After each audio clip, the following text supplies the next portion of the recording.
Hello, almost kinderguppies. My name is Mr. McComb, and this little guy is Archer. Archer's an almost kinderguppy too. Archer, how old are you? 4. Tell the camera. 4. Can you show the camera how old 4 is? Can you show 4? Yeah, that's 4. And are you going to start kindergarten in a couple of months? After summer, are you going to come to kindergarten? Yeah. Yeah, you're going to come to kindergarten. And for all of you guys who are going to come to kindergarten pretty soon, there's a special bag with special surprises inside. This is the Welcome to Kindergarten bag. Do you want to look what's inside this bag, Yeah. buddy? Yeah. Yeah, are you excited? Yeah. There's so many cool things. Okay, let's open it up. Whoa, I can see. Okay, you take it out and you show. Oh, You show the camera. you brought my Play-Doh and let me Play-Doh? It is Play-Doh. Show the camera. Say Play-Doh. Play-Doh. Okay, that's exciting. Oh, yeah, you already squeezed it. Okay, we're going to put it down. Put it down, yep. Now take something else, another goodie out. Pencil. Pencil? What do you do with pencils? And you color with them. You color with them, and you know what? I really like that you just picked it up with your froggy legs. That's what we call the 2 fingers that hold a pencil. We call it froggy legs. And Archer's done some printing with me at home, so he knows to use his thumb and his finger, and he swims it over, and he holds the pencil like this, and that is a really good skill to work on with your little one over the summer. You can also do it like this. Oh, you can do it like that? Yeah. I don't think so. That's kind of silly. Show the camera your froggy legs again. Good job. Way to go. Okay, what else do you have inside? Oh, book. A book. Right, pick that one up. Show the camera. And Mr. McComb's got a surprise for you guys. I'm going to make a video where I'm reading this book to you. But moms and dads, if you read that book to your little ones, that'll be good as well. That's the one you read. Yeah, that's the one I read. What is this one? That's another book. Turn it the other way around. Show the camera. How many books do we have now? 2. 2? Okay. What? What is that? Fish. Is it another book? Yeah. Now how many books do we have? 3. Show me 3 with your fingers. Yeah, can you count for me? 1, 2, 3. And counting objects around the house, mums and dads, is a wonderful skill to practice in the summer before kindergarten starts. Oh, what is this? What is that? I don't know. It's a bag. Can you open it up? I don't know how. Oh wait, Papa will help you. Oh. Some magnets and letters. There are some magnets. What kind of magnets are they? Alphabet letters. And you've got uppercase alphabet, and you've got lowercase alphabet, and you've got numbers. And they're all magnetic. And the wonderful thing, parents, about having uppercase and lowercase is a lot of times little ones, when they do printing or when they think about letters before they come to school, they think letters almost exclusively in terms of uppercase. But when they get into school and they start learning the sounds and they start practicing their writing or they start interacting with texts, then they start realizing that the majority of the letters that they are going to see throughout the course of their life are actually lowercase.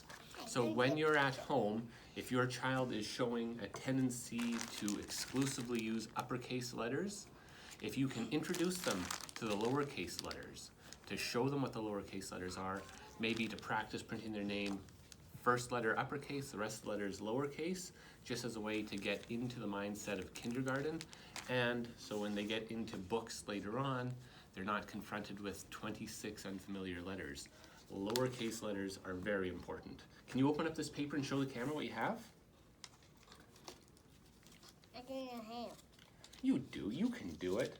The most important thing for little ones to do is to try. Can you try for Papa? Mr. McComb will help you a little bit. There you go. Now try.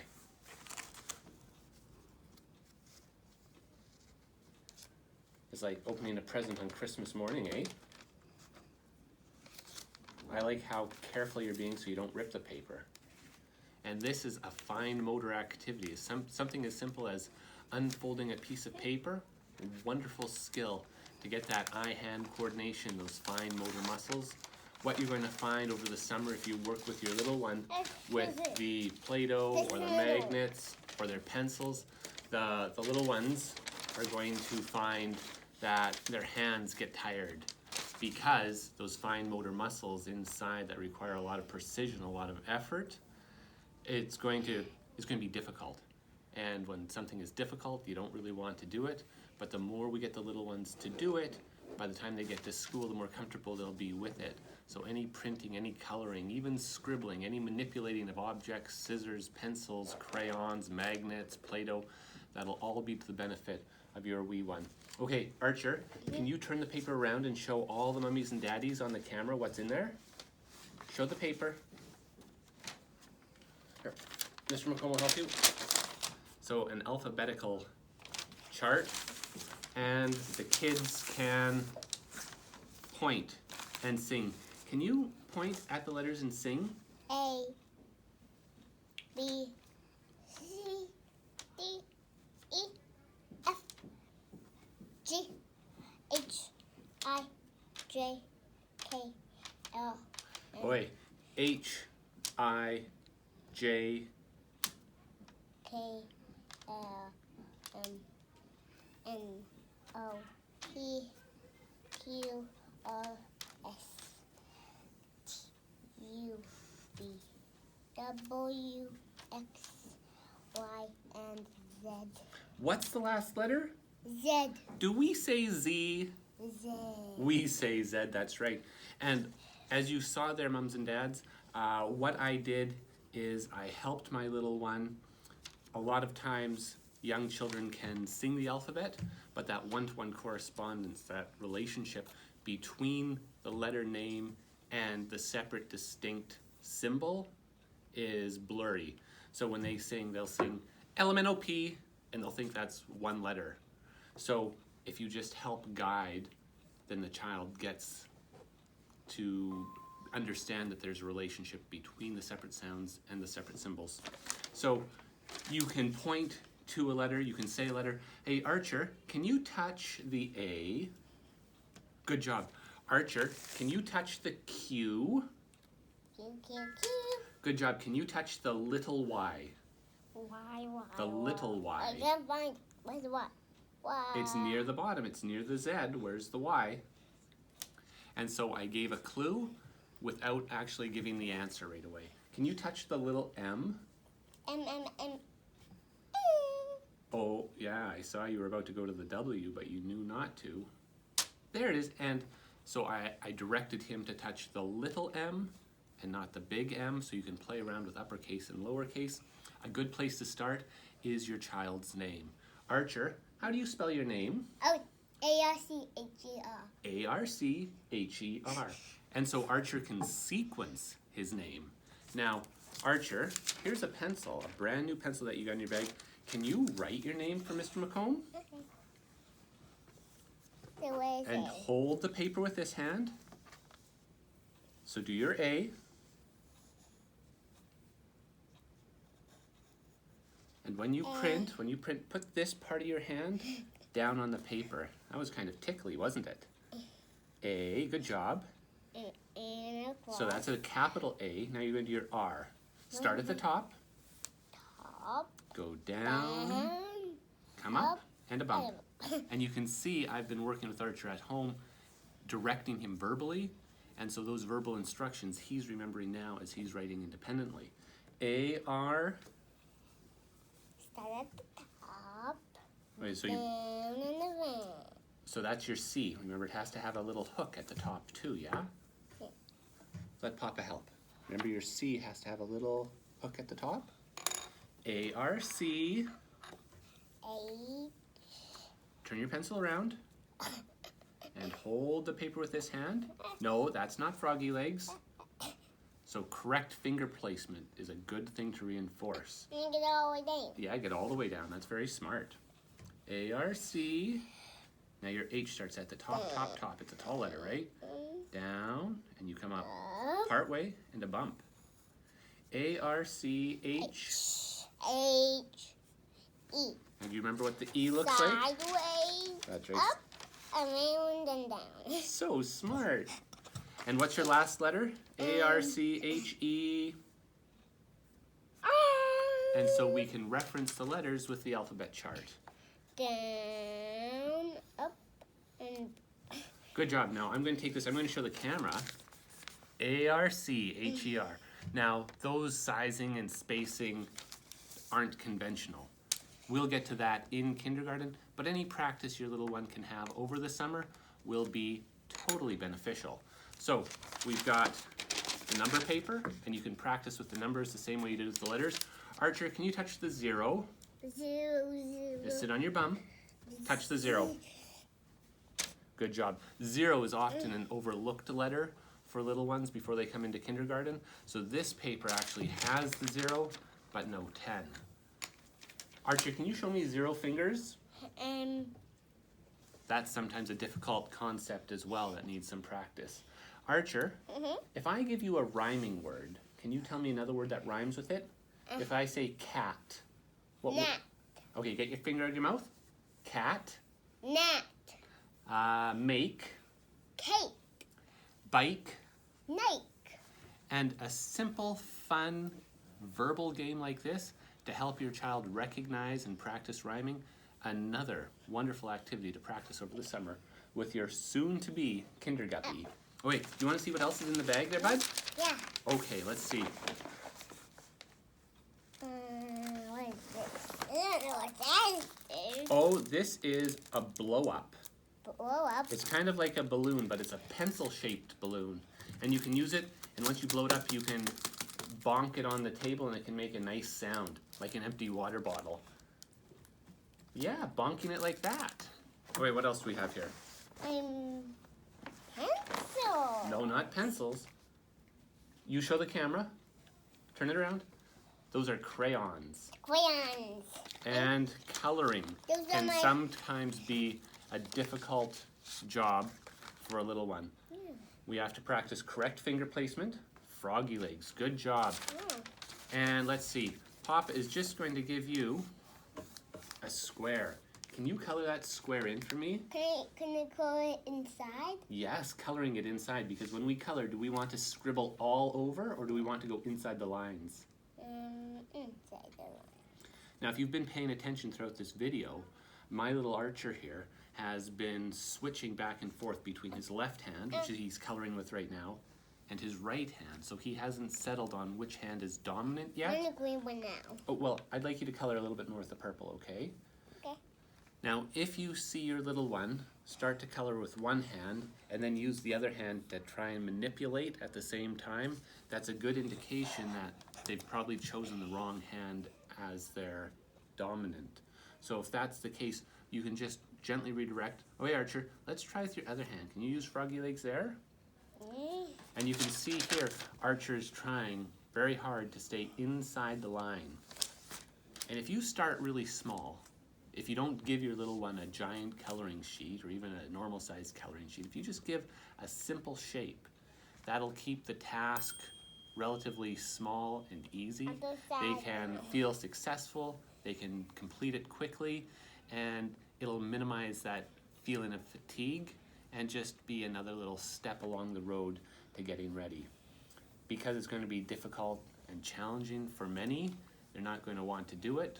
But if we push just a little bit, every day, every couple of days, then by the time they get to kindergarten, they'll be more ready. And you can hear what he's saying, up and down, up and down, up and down. Because I've worked with him at home, a lot of times little ones will up and down and side to side and around and around and around, and they'll focus on one spot and they'll make a little hole in the paper. And that's just the little ones having fatigue. They're experiencing fatigue, they're getting sore, they're getting tired. And you can even tell with Archer here, he's wanting to shift from one hand to another as the muscles in his right hand get weak. Hey, look what's pink in here. So it's a skill like any other that needs to be practiced and encouraged. And a little bit of gentle redirection, if you're sitting beside your little one, 5 minutes at a time, all it takes. Square. Square, it is. What a good shape recognition exercise as well, square. Okay, Archer, we're going to leave the coloring for a little bit. I'll take your purple. Oh, color recognition, parents. Wonderful thing to do with the crayons. Archer, can you touch the yellow? Yellow, yellow. Where's the yellow? Yellow, yellow. Where's the black? Yellow. Excellent job, Archer. Okay. What are those? Scissors. Are these my scissors? Yes. Now, a lot of times, Can I parents, bring them home? little ones are very excited about scissors, but parents are a little bit leery about the scissors. They're a little bit scared that if they let their little one practice, their little one will cut hair or cut tablecloths or cut clothing. And using scissors, like any other skill we're talking about, needs to be practiced, encouraged, and modeled. And if your child comes into kindergarten without any experience with scissors, it just makes it that much more difficult for them. In addition to the mechanics of using scissors, it's a question of fatigue. Using the scissors requires a certain set of muscles be developed to a certain extent. So the more they practice, the more they develop those muscles, the easier able they are to use the scissors when the time comes. Now, some children will want to use their scissors with their left hand or their right hand, or they'll hold them up like this, or they'll hold them like this, or you can always correct your child. Your thumb on the top, 1 or 2 fingers below, and I always encourage the kindergartens to make sure the scissors point away from them. And when they cut, if there is a line on the paper, a curved line on the paper like this, I encourage the children not to cut and turn their hand, because you can see that awkward angle that you get. Not to cut and turn your hand, but to keep the scissors straight. Keep the scissors always straight and turn the paper. So your scissors always stay straight, your scissors always stay away from you, and that's part of the way of teaching children to be safe with scissors, but it's also a way to maintain control, or a way for them to maintain control, so they're not trying to move their hands up and around. And all it takes is a scrap piece of paper and some sort of marker, and you can draw a straight line, or a little bit later a wiggly line. And you can see how Archer picked the scissors up, upside down. So then we just have to remind our little ones, okay, pick it up. Good job. The scissors have to point away from you, Archer. The scissors, and then you correct how he's holding his wrist. That way. The scissor points away from you, Archer. Can you open the scissors? Ah. And the problem here is you only have 1 finger at the bottom. You need 2 fingers, Archer. Put 2 fingers at the bottom. No, at the bottom. And you can see here, no, I am guilty of not having let Archer use scissors ever before right now. And you can see that unlike the crayons or the magnets or the letters or the numbers or the pencils, It's too big for me. he is not as familiar or as comfortable It's too with. big for me. Can't use it. Oh, so we're going to turn it. So the more we can let our little ones practice at home, the better able they'll be to succeed in class. No, now we're going to keep your scissors pointed straight out, and you're going to cut along this straight purple line. Can you do that for Papa? Okay. And what you're going to do is you're going to sit straight, and you're going to hold the paper with your hand. Good. And you can see this is called hand over hand, parents. I'm helping him hold the paper, and I'm not actually helping open and close the scissors. I'm just helping to guide him gently, helping him feel successful. The more successful he feels, the more willing he will be to try it independently in the future. Do you want to cut that paper some more? Yeah. No, you don't cut the, oh, you want me to draw a line. Okay, I'm sorry, I misunderstood. Let's cut some small cuts sideways. So you have to hold it in one hand. No, the scissors have to go pointing straight towards the camera. Good job. Hand over hand support. Excellent, way to go. And a little bit of praise for your little one. You can do it. Come on, sweet pea. Yeah. Yay, how does that make you feel? Good. As your child gets more comfortable with it, mums and dads, you can even let your child roll out the Play-Doh, make a big worm, make it flat like a pancake. They can cut the Play-Doh as well. They'll have fun doing that. They won't go through so much paper, and it'll help with that fine motor control and that muscle building.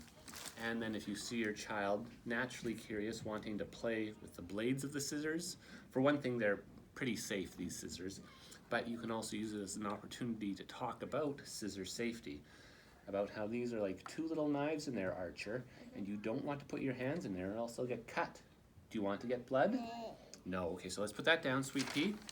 Is there anything else in our bag? What is this? That's glue. Glue? What's this inside? If it is a real. It is a real glue here. Oh, you did it. Excellent. And so we'll turn the bottom, and it's sticky. So you put some glue right here on the paper. And you're going to push a little bit harder. Yeah. And now you're going to stick a piece of paper on it. And again, this is just familiarizing them with the supplies, with the concepts of how to use it. And even if they've just stuck two pieces of scrap paper together that they've already cut, that is a wonderful exercise. It doesn't need to be a specific art project or a craft. Just the practice of opening the glue, turning the glue, using the glue, and sticking two things together will be fun for them and wonderful preparation for kindergarten. Archie, before we go, would you like to play with that Play-Doh a little bit? Do you love Play-Doh? Yeah? Okay, let's see. Mr. McComb will take that and this. I know you want to keep playing with the glue. How about we play with the glue at home later tonight? Open that up. And there's a surprise inside there.